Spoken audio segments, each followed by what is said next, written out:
आयुष जो 15 साल का था, आयुष पिछले 3 सालों से चंडीगढ़ में ही रह रहा था, फिर भी वह कभी हिमाचल की हसीन वादियों में घूमने नहीं गया था। पर उसका यह सपना इस स्कूल ट्रिप में पूरा होने वाला था। ढेर सारे लंच बॉक्स से खाना खाते हुए और अंताक्षरी खेलते हुए पूरा दिन बीत गया था। वह शिमला पहुंचने ही वाले थे। पता नहीं कैसे उनकी बस जो कुछ मिनट पहले एकदम ठीक चल रही थी, उसमें से धुआं निकलने लगा। रात बहुत हो चुकी थी और बच्चे साथ में थे, तो सब टीचर्स ने मिलकर फैसला लिया कि वह पास में ही एक होटल के अंदर रुक जाएंगे और सुबह मैकेनिक को बुलाकर बस ठीक करवाकर शिमला के लिए वहां से निकल जाएंगे। वो लोग पास के एक होटल तक पहुंचे। वो होटल दोनों तरफ से बड़े बड़े पहाड़ों और पेड़ों से घिरा हुआ था। सब टीचर्स ने बच्चों को होटल में अलग अलग कमरों में बांट दिया और डिनर करने के बाद सोने चले गए। आयुष को अपने 2 दोस्तों अमन और रोहन के साथ कमरा मिला था और वह बहुत खुश था, क्योंकि वह दोनों उसके काफी अच्छे फ्रेंड्स थे। अमन और रोहन जब कमरे में गए तो कमरे की खिड़की से उन्हें जंगल के बीचों बीच एक झील दिखाई दी। उन सभी को याद था कि कैसे पिछले स्कूल ट्रिप पर रात में 2 बच्चे ऐसे ही झील पर निकले थे और वह स्कूल में सबसे पॉपुलर बच्चे बन गए थे। तो उन तीनों ने भी प्लान बनाया कि इस बार वह भी कुछ कारनामा करेंगे। उन्होंने सोचा कि वह होटल से चुपचाप निकल जाएंगे और उस झील पर जाकर फोटो खींचकर वापस आ जाएंगे। जैसे ही होटल का गार्ड सो गया, वह तीनों निकल गए। झील दिखने में तो होटल से ज्यादा दूर नहीं लग रही थी, पर वह तीनों करीब आधा घंटा से झील की तरफ चले जा रहे थे और जंगल का रास्ता था कि खत्म होने का नाम ही नहीं ले रहा था। ठंड बहुत ज्यादा बढ़ चुकी थी और सुनसान जंगल में उन तीनों की ठंड के मारे हालत खराब हो रही थी। उन्होंने अपना फोन चेक किया तो उसमें सिग्नल नहीं था। तब उन्हें लगा कि उन्हें झील का प्लान कैंसिल करके वापस होटल चले जाना चाहिए। अपने फोन की फ्लैश लाइट के सहारे वह वापस होटल का रास्ता ढूंढने लगे। रास्ता ढूंढते ढूंढते अमन और आयुष जो रोहन से थोड़ा आगे चल रहे थे, जब पीछे मुड़े तो उन्होंने देखा कि रोहन तो वहाँ था ही नहीं। तभी उन्हें अपने पास से किसी के भागने की आवाज सुनाई दी। वह बहुत घबरा गए, क्योंकि वह रोहन को अकेला नहीं छोड़ सकते थे। तो उन्होंने कुछ कदमों की आवाजों का पीछा किया। वीरान और घने जंगल के बीच वह उन कदमों की आवाज का पीछा करते गए, जो कुछ मिनटों के बाद बंद हो गई। रोहन उनको अभी तक नहीं दिखा था, पर अमन और आयुष अब बहुत ज्यादा डरने लगे थे।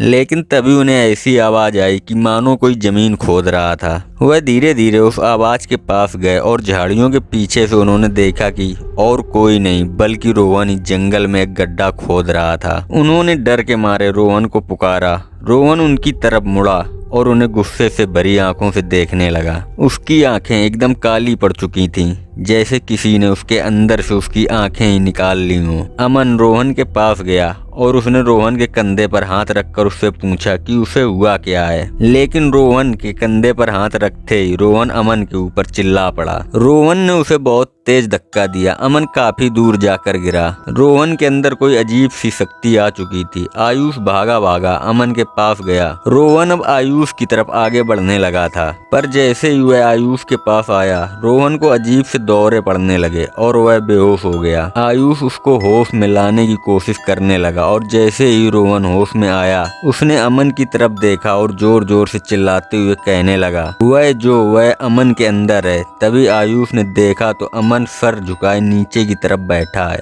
उसने अचानक से अपना सर उठाया और उसकी आंखें भी बिल्कुल काली पड़ी थीं। इससे पहले आयुष और रोहन कुछ कर पाते, अमन जो कुछ देर पहले तक चोटिल था, वह उठकर जंगल के अंदर भागने लगा। रोहन और आयुष ने उसका पीछा किया और फोन की फ्लैश लाइट में देखा कि अमन एक खंडहर की तरफ भाग रहा था। करीब जाकर उन्हें दिखा कि वह खंडहर दरअसल में एक पुराना घर था, जिसे देखकर ऐसा लग रहा था कि सालों से वहां पर किसी भी इंसान ने कदम नहीं रखा था। दोनों बहुत ही डरे हुए थे और उनकी आगे जाने की हिम्मत नहीं हो रही थी। पर अमन को बचाने के लिए आयुष और रोहन उस खंडहर में घुस गए। ऊपर के फ्लोर से उन्हें एक आवाज आ रही थी। वह आवाज के पास पहुंचे तो जो उन्होंने देखा, उन्हें उस पर विश्वास ही नहीं हुआ। उन्होंने देखा कि अमन बेहोशी की हालत में हवा में लटका हुआ था और एक बूढ़ी औरत उससे बात कर रही थी। उस औरत का चेहरा बहुत ही भयानक था। उसकी आंखें एकदम काली थीं, खाल लटकी हुई थी और बिखरे हुए सफेद बाल उसे और भी डरावना बना रहे थे। वह दोनों उस औरत को देखते ही वहां से बाहर भागे। वह औरत भी उनके पीछे पीछे भागने लगी। आयुष और रोहन जल्दी से सीढ़ियों से नीचे उतरे और उस खंडहर के घर से